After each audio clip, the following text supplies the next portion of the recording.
Gig ಕಾರ್ಮಿಕರ ಪರ ರಾಜ್ಯ ಸರ್ಕಾರದ ಮಹತ್ವದ ನಿರ್ಧಾರ ಇದು. ರಾಜ್ಯದಲ್ಲಿ ಗಿಗ್ ಕಾರ್ಮಿಕರ ಕಲ್ಯಾಣ ಮಂಡಳಿ ರಚನೆಗೆ ನಿರ್ಧಾರವನ್ನು ಮಾಡಲಾಗಿದೆ. ರಾಹುಲ್ ಗಾಂಧಿ ಅವರ ಜೊತೆಗಿನ ಸಭೆಯಲ್ಲಿ ಪ್ರತ್ಯೇಕವಾಗಿ ಒಂದು ಮಂಡಳಿ ಮಾಡಬೇಕು ಅನ್ನುವಂಥ ತೀರ್ಮಾನ. ಸಾಮಾಜಿಕ ಜಾಲತಾಣ ಎಕ್ಸ್ನಲ್ಲಿ ಸಿಎಂ ಸಿದ್ದರಾಮಯ್ಯ ಮಾಹಿತಿಯನ್ನು ಕೊಟ್ಟಿದ್ದಾರೆ. ಗಿಗ್ ಕಾರ್ಮಿಕರು ಅಂತ ಹೇಳಿದ್ರೆ ಏನಿಲ್ಲ, ಇವರೇ ಡೆಲಿವರಿ ಬಾಯ್ಗಳು, ಝೊಮ್ಯಾಟೊ, ಸ್ವಿಗ್ಗಿ ಇವರೆಲ್ಲರೂ ಬರ್ತಾರೆ. ಫೋಟೋಗ್ರಾಫರ್ ಆಗಿರ್ಬೋದು, ಜೊತೆಗೆ ಫ್ರೀಲ್ಯಾನ್ಸ್ ವರ್ಕ್ ಯಾರು ಮಾಡ್ತಾ ಇರ್ತಾರೋ, ಗ್ರಾಫಿಕ್ಸ್ ಡಿಸೈನರ್ ಆಗಿರ್ಬೋದು, ಇವರೆಲ್ಲರೂ ಗಿಗ್ ಲೇಬರ್ ಅಡಿಯಲ್ಲಿ ಬರುವಂಥವರು. ಸಿದ್ದರಾಮಯ್ಯ ಇದರ ಬಗ್ಗೆ ಮಾಹಿತಿ ಕೊಟ್ಟಿದ್ದಾರೆ.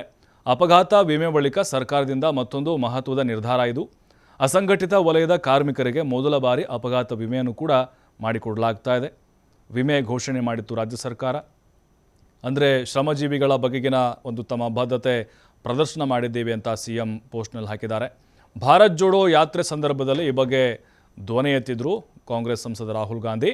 ಗಿಗ್ ಕಾರ್ಮಿಕರ ಕಲ್ಯಾಣಕ್ಕಾಗಿ ಅವರು ಬಹಳ ಕಾಳಜಿಯಿಂದ ಆ ವಿಚಾರವನ್ನು ಪರಸ್ಪರವಾಗಿ ಚರ್ಚೆಯನ್ನು ಮಾಡಿದರು.